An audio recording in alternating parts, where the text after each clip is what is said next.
शान को गया देख अर्पिता वहीं खड़ी रहती है जब तक शान और बाकी सबकी गाड़ी आंखों से ओझल नहीं हो जाती। गाड़ी के जाते ही अर्पिता वापस घर के अंदर चली आती है। आते हुए वो अपने कमरे में जाती है और वहीं बेड पर बैठ जाती है। उसकी नज़र सामने वॉल पर लगे एक पोस्टर पर पड़ती है जिसे देख उसके उदास चेहरे पर मुस्कुराहट आ जाती है। चलो कम से कम आपकी एक बड़ी सी फोटो तो है जिससे हम बातें कर सकते हैं, नहीं तो हमें लगता कि हम इन खाली दीवारों से बातें करेंगे।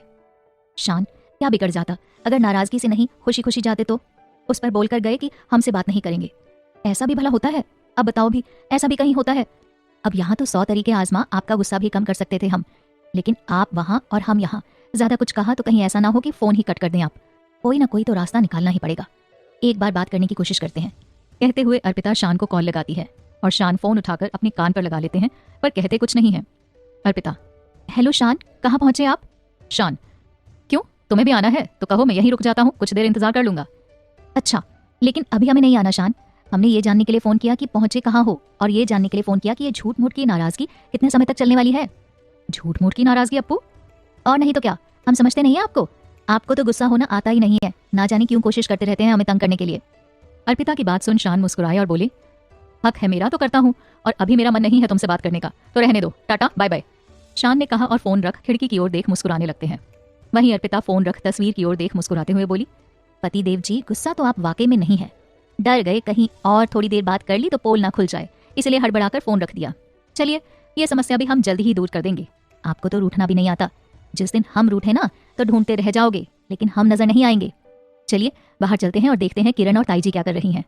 कहते हुए अर्पिता उठी और उठकर बाहर चली आती है, जहां किरण, कमला और शोभा के साथ बैठकर सुबह की चाय पी रही है।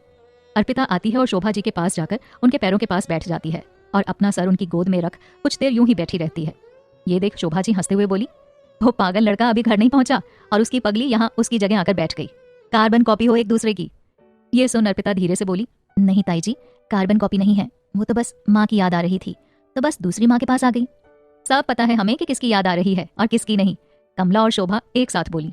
तो अर्पिता ब्लश करते हुए बोली, हम माँ के पास जाते हैं, काफी देर हो गई है हमें आए हुए। कहते हुए वो उठकर ऊपर चली जाती है, जिसे देख शोभा बोली, शर्मा गई पगली। शोभा किरण से बोली, किरण, अब ज्यादा कुछ करने को नहीं है, सो अब तुम अपना जो भी काम करना है कर लो। अब खाना तो दोपहर को ही बनेगा, वो हम देख लेंगे। उससे पहले हम तुम्हें हमारे दूसरे घर लेकर चलते हैं, उसे भी देख लो। ये सुन किरण हैरानी से बोली, दूसरे घर माँ? हाँ, यहाँ तो हम सभी शादी के लिए इकट्ठा होते हैं। इस घर में जीजी और बड़े भैया रहते हैं, हमारा एक और घर है, वहीं मैं और प्रेम के पापा दोनों रहते हैं। शोभा ने कहा तो किरण बोली, मतलब हम लोग अब वहीं रहने वाले हैं माँ? नहीं किरण, अभी नहीं, अभी तो तुम्हारी पग फेरों की रस्म होनी है, उसके बाद कभी कभी हम लोग वहाँ घूम आया करेंगे। ठीक है माँ, किरण ने कहा और वो वहां से उठकर चली जाती है। अर्पिता जो ऊपर शीला जी के साथ होती है, उनसे बातें करते हुए उनकी सारी जिम्मेदारी उठाते हुए गर्म पानी से उनके शरीर को पोंछकर कपड़े बदल देती है। शीला जी मना करती रह जाती हैं, लेकिन वो बातें करते हुए सारा काम कर लेती है। अब लग रही है ना आप बिल्कुल फ्रेश। हम एक काम करते हैं, चलो आपका मेकअप भी कर देते हैं, आपको अच्छा लगेगा, ठीक है? कहते हुए वो वहीं ड्रेसिंग टेबल पर रखे मेकअप का सारा सामान उठा लेती है और बहुत हल्का मेकअप करने लगती है। शीला जी नानुकुर करती हैं, लेकिन अर्पिता ठहरी जिद्दी, प्यार से मुस्कुराते हुए बोली, आप ये ना समझना कि हमने घूंघट ले रखा है तो हमें कुछ दिखेगा नहीं जिससे आपका मेकअप हमसे खराब होगा। नहीं माँ, आपका मेकअप तो हम घूंघट में भी सदा हुआ ही कर देंगे, बस आप अपना चेहरा हिलाना नहीं, ठीक है? अर्पिता, क्यों कर रही हो ये? तुम कुछ देर चुप नहीं बैठ सकती? शीला जी बोली, नहीं माँ, हम चुप बैठ गए तो आप यहाँ अकेले लेटे लेटे बोर हो जाओगी, फिर मन ही मन बोलोगी हम घायल क्या हो गए, कोई हमसे बात ही नहीं करता। तो बताओ भला, आपको ऐसा लगे तो हम चुप क्यों बैठे? ओहो, कितना बोलती हो अर्पिता, वाचाल लड़की। शीला जी ने हल्का मुस्कुराकर चिढ़ते हुए कहा। ये देख अर्पिता बोली, अभी तो बताया माँ कि हम इतना क्यों बोलते हैं। अच्छा, अब चुप, एकदम चुप हो लेटी रहें, हम 2 मिनट में आपका मेकओवर करते हैं, फिर एक अच्छी सी फोटो खींचते हैं आपकी, ठीक है? अर्पिता ने कहा और ध्यान से शीला जी का मेकओवर कर देती है और अपने फोन से एक फोटो खींच शीला को दिखाते हुए बोली, देखो माँ, अच्छी है या नहीं? शीला अपनी फोटो देख मुस्कुराते हुए बोली, सिर्फ अच्छी नहीं है अर्पिता, बहुत अच्छी है। अब एक काम करो, मुझे एक मैगजीन लाकर दे दो, मैं वही पढ़ती हूँ और तुम जाकर अपना काम कर लो, ठीक है? ठीक है माँ, अर्पिता ने मुस्कुराते हुए कहा और वहां उठकर शीला जी को एक मैगजीन दे देती है और बाहर आकर सोचती है, कम से कम माँ ने हमसे मुस्कुराकर बात तो की और हमसे मैगजीन देने के लिए भी बोला। हमें पूरा भरोसा है शान कि हम जल्द ही माँ का मन जीत लेंगे, फिर हमारी फैमिली में सब अच्छा ही होगा। इतने में अर्पिता शोभा जी के पास आकर बैठ जाती है। शोभा जी उसे देखकर बोली, अर्पिता, मैं और किरण दोपहर को हमारे दूसरे घर जा रहे हैं, तुम तो देख ही चुकी हो ना, वहां जाकर विवाह के बाद तुम दोनों गए थे। जी बड़ी माँ, हमारा कहने का अर्थ है ताई जी, अर्पिता ने हड़बड़ाते हुए कहा और जिसे सुन शोभा बोली, बड़ी माँ भी बोल सकती हो, ये जरूरी नहीं कि जो प्रशांत बोले तुम भी वही बोलो। जी बड़ी माँ, अर्पिता ने कहा। बहुत बढ़िया, तो मैं ये कह रही थी कि हम दोनों दोपहर को नहीं होंगे, तुम्हें कोई समस्या, कोई परेशानी तो नहीं होगी ना? शोभा जी ने कहा तो अर्पिता बोली, बड़ी माँ, हम और बड़ी वाली बड़ी माँ हैं, तो कोई समस्या नहीं है। ठीक है अर्पिता, शोभा ने कहा और अर्पिता वहां से उठकर कमरे में चली जाती है और कमरे को अपनी तरीके से जमाने लगती है। शान के कबर्ड में रखी सारी चीजें निकालकर बेड पर फैला लेती है, जिनमें कुछ अखबार में गजलों की कटिंग्स, तो कुछ गिटार के बारे में आर्टिकल्स, हीरिंग्स, पेन्स, एक डायरी और डायरी से झांकती हुई सूखे गुलाब की एक लकड़ी, कुछ पुराने पेपर और शान के डॉक्यूमेंट्स। वहीं शान के कॉलेज के कुछ फोटोज जिनमें वो अपने दोस्तों के साथ मस्ती करते हुए नजर आ रहे हैं। वहीं एक फोटो जिसमें शान आंखों में सनग्लासेस लगाए, बाल बिखरे हुए माथे तक आ रहे हैं और चेहरे पर बेहद महीन मुस्कान और गालों से झलकता डिंपल देखते हुए अर्पिता कहती है, इतने अट्रैक्टिव और चार्मिंग होकर कॉलेज में आपका कोई क्रश नहीं हुआ शान? कोई तो होगी ना जो आपके इस लुक के पीछे पागल होगी। माना कि आपकी राधा हम हैं, लेकिन हमारे अलावा इस कृष्ण की और भी तो गोपियां होंगी जो आपसे प्रेम करती होंगी। आपकी कॉलेज लाइफ के बारे में पूछना पड़ेगा आपसे शान। इन पिक्स को तो हम फ्रेम करवाएंगे। अर्पिता ने खुद से कहा और वो तस्वीर उठाकर अलग कर लेती है। एक दो पिक्स होती हैं जो कॉलेज के किसी फंक्शन के पार्टिसिपेशन की होती हैं।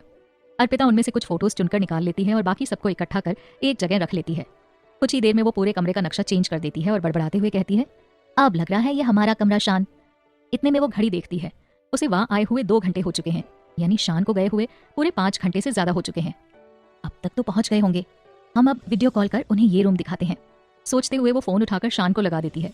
वहीं लखनऊ में शान अर्पिता के माँ पापा के साथ हॉल में बैठे हुए उनका हालचाल पूछ रहे हैं और अर्पिता का कॉल है ये देख वो उसके माँ पापा से कहते हैं, लो बड़ी लंबी उम्र है आपकी बेटी की, आप याद कर रहे थे उसे और उसका कॉल आ गया, आप लोग बातें करिए उससे, मैं चेंज कर फिर वापस आता हूँ, ठीक है? कहते हुए वो फोन ऑन कर उन्हें देख निकल जाते हैं। अर्पिता जब सामने शान को ना देख अपने पेरेंट्स को देखती है तो खुशी से बोल पड़ती है, माँ पापा आप वहाँ हैं, प्रणाम, कैसे हैं आप दोनों? अर्पिता बेटे एक गहरी सांस लो, फिर आराम आराम से पूछो, हम लोग भी कहीं भागे नहीं जा रहे, कल वापस आगरा के लिए निकलेंगे। आप बताओ कैसी हो और मन तो लग रहा है वहाँ, कोई परेशानी तो नहीं? माँ पापा हम बिल्कुल ठीक हैं, यहाँ सब बहुत अच्छे हैं, हमारा बहुत ख्याल रखते हैं। अर्पिता मुस्कुराते हुए बोली, हाँ अर्पिता, हमें बताया प्रशांत ने कि तुम्हारा मन बहुत था हमसे मिलने का, लेकिन माँ के लिए तुम वहीं रुक गई। अच्छा किया अर्पिता, हमें सच में खुशी है कि हमारी थोड़ी चंचल और थोड़ी समझदार अर्पिता निर्णय बहुत समझदारी से लेती है। ठीक है, अपना ध्यान रखना बेटा, और हम ये फोन दामाद जी को देते हैं, तुम लोग बातें करो, हम दोनों अब रेस्ट करते हैं। कहते हुए अर्पिता के पिता शान के कमरे में आए और उसे फोन देते हुए बोले, प्रशांत बेटे आपका फोन। जी पापा जी, कहते हुए शान फोन लेते हैं और अर्पिता के पिताजी वहां से बाहर चले जाते हैं तो शान दरवाजा बंद कर परम के पास बेड के एक तरफ बैठ कानों में हेडफोन लगाते हुए बोले, कहो क्या कहना है अप्पू? हमें कहना नहीं दिखाना है हमारा कमरा, देखो हमने इसे पूरा चेंज कर दिया। कहते हुए वो घूमकर पूरा कमरा दिखाती है और मुस्कुराते हुए कहती है, तो शान बताओ कैसा लगा? कैसा बताऊं अप्पू, अब मैं तो वहां हूं नहीं ना, तो कैसे बताऊं कि कैसा लगा? देखने में ठीक ठाक लग रहा है। किसने कहा आप यहाँ नहीं है? देखो आप तो यही है शान, हमारी नजरों से देखिए तो आप वहां नहीं यही हैं, ये देखिए। कहते हुए शान का बड़ा सा पोस्टर अर्पिता दिखाती है और कहती है, देखो ना शान, आपकी पगली को आपके पास होने का एहसास इस पूरे कमरे में हो रहा है, हमें ऐसा लग ही नहीं रहा कि आप यहाँ नहीं है। और अर्पिता की बात सुन शान बोले, मतलब तुम्हें मेरे गुस्से का इतना भी बुरा नहीं लगा? बिल्कुल नॉर्मल बात कर रही हो, कैसे अप्पू? लो अब आपकी बातों का बुरा हम क्यों मानने लगे शान? पता है हमें कि आपका गुस्सा और आपके गुस्से में कहे शब्द सब यूं ही है, हवा हवाई से, 2 पल के मेहमान। अच्छा जी, इतना भरोसा हम पर? शान ने कहा तो अर्पिता बोली, शान आपको गुस्सा होना आता ही नहीं है, हमें बहुत अच्छे से आता है, और जिस दिन रूठे ना तो मनाने के लिए ढूंढते रह जाओगे। अर्पिता मिश्रा ना मिलने वाली फिर, लेकिन सपने में, क्योंकि शान से रूठना हमें भी अब नहीं आता।